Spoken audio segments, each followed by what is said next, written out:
Hi Tumblr. So this is Rachel, or Lori's Mun, and this is my really awkward Mun video. Welcome! I apologize in advance for how awkward and silly it's probably going to be. Trust me, for as awkward as it is for you to watch, it was 10 times more awkward and painful for me to make. But you all were nice enough to send me questions, and I said I was going to do it for the last week, so I kind of have to follow through and do it, no matter how awkward it will turn out. So let's get it over with, for God's sake. The first question that I got, and I got it a lot, I got it 4 times. 2 people were anonymous. One was from Rick, I am the Sheriff Rick, and then another one was from Amelia Sinclair. They all wanted to know why I chose to play Lori, and that's a really good question, because it surprised me too, because no one likes Lori. I was the only one who liked Lori for a really long time, or it felt like I was the only one who really liked Lori on Tumblr for a really long time. She's kind of redeemed herself with her death. It took her dying for more people to like her after the last episode. But I think the main reason why I picked her was because, or why she appealed to me, was because I think she's one of the most, like, human and, like, I guess, most like me character on the show. And that sounds bad, and I can assure you that I'm, like, not gonna go cheat on my husband with my best friend or anything. But, she appealed to me because she makes so many mistakes, and, she's just kind of trying to keep things the way that they used to be. And while we can all see kind of how that's not going to work out very well, if you were in that situation, I think a lot of people, and myself included, would kind of fall into that type of character, you know, just wanting things to not change, you know, to want to keep being a mother and a wife, and all those things like that. And that's another thing that kind of drew me to her, was because she was a mother and a wife, and those were kind of her identities. Like, Andrea's identity is much different than that, even though she's a woman. But I can relate to those identities, even though I don't have kids yet. And that kind of leads into another question that another anonymous person sent me, which was a really good question, actually. I don't know why they didn't write their names down. But the question was, what do I think Lori would have been like if she were a male? And I thought about this, and it's a really good question, but I'm going to give a cop-out answer, because it's really hard for me to imagine her as a man, because so much of her identity is to be a mother and to be a wife. And so if you take away those identities, I'm not quite sure if she would even be the same character.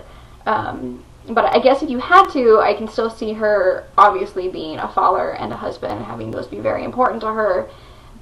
Kind of like Rick, like how they're important to Rick, but I don't see her being as much of a leader as Rick is. I see her maybe falling into more of like a Glenn role, like kind of like a helper role, but still evaluating his family and his sons and his wife as his top priority. But that was a really good answer, and that was a really good question, and I apologize that I don't have a better answer for it, but it was definitely something interesting to think about.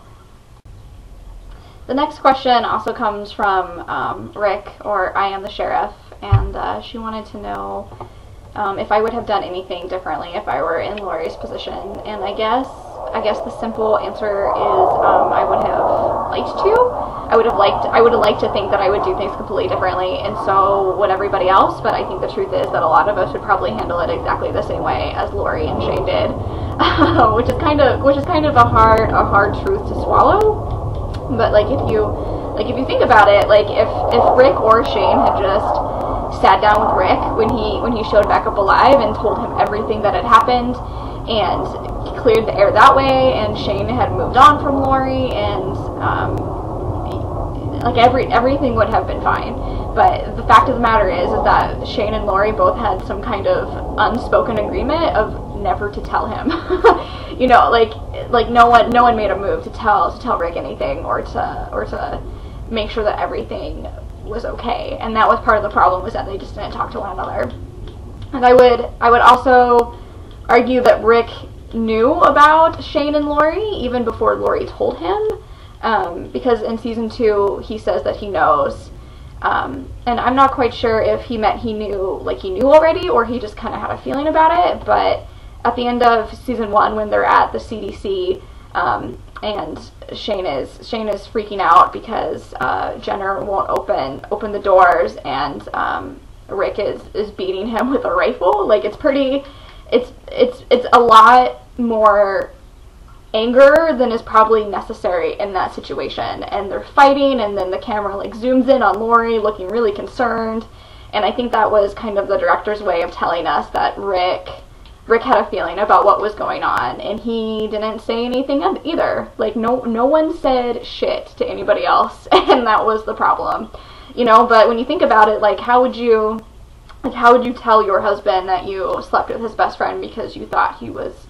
dead? You know what I mean? Like, how would you even go about solving that problem? And not only that, but solving that problem when you have a child to worry about. You know, you have a child who looks up to this other man that has been protecting them for a month or a couple weeks, a month, and on top of that, like, people are trying to eat you. Like, the living dead are trying to eat you and kill you. You know, like, there's just so many things going on that, like, I don't even know how I would react, but I know that I would probably be prone to make mistakes just like Laurie did throughout the series. And I think that's another reason why I really like playing her, is because she makes so many mistakes, but there's so many like logical mistakes to me. Like, I can put myself in her shoes, and I kind of understand where she was coming from, in a non-judgmental way.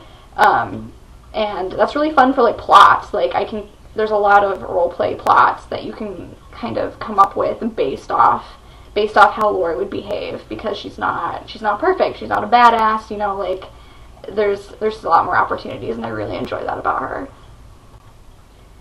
Rick also wanted to know who my favorite and least favorite characters were in The Walking Dead, and then I also got a separate anonymous question about who my favorite character was. And I'm gonna like try to like get through these questions, because we're already at like 8 minutes, and I was only expecting this to be like 10. So I'm gonna like try to hurry up. So I don't mean to like not answer them fully, but we gotta hustle here. My favorite character is Rick, just because of the journey that he goes on. And then my least favorite character, and I'm gonna get like so much hate for this, but it's Andrea. And not because I don't like the character Andrea, but because I'm a fan of the comics, and I'm such a fan of comic Andrea. Like, in the comics, Andrea is my favorite character, and I don't see TV Andrea at the place that comic Andrea should be at, based on like where they are in the plot. And so that's like, so it's not so much that she's like my least favorite, but I'm so in love with the comic book version of her that like the TV version, I'm just like waiting. I'm just waiting. Like, once she hits that stride and that like certain part in her character development, like my opinion is gonna change. And I love Laurie Holden like as an actress, and so that's why it's kind of frustrating for me too, because I know based off of her work in The Mist, particularly, that she can be that awesome female character, but I'm like waiting. So when that happens, I'll have a different answer. But that's how they stand for right now. So Butterfly Vixen, or I guess her RP blog is A Fight for Survival. Yeah, that's it.